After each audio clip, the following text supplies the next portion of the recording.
यह घटना है सन 2013 का, जब मैं इंदौर किसी काम से गया हुआ था और वहां एक होटल में ठहरा था।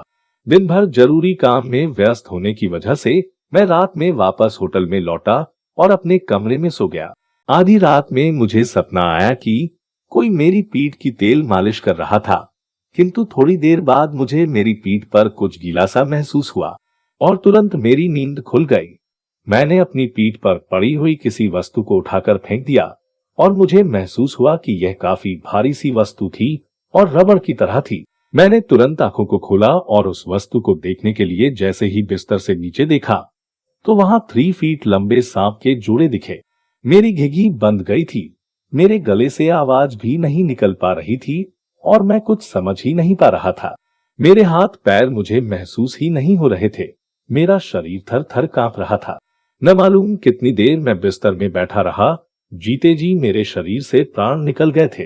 होश आने के कुछ समय बाद मैंने होटल के मैनेजर को फोन किया और एक वेटर मास्टर चाबी से दरवाजा खोलकर अंदर आया और ऐसा भयानक नजारा देखकर भाग खड़ा हुआ।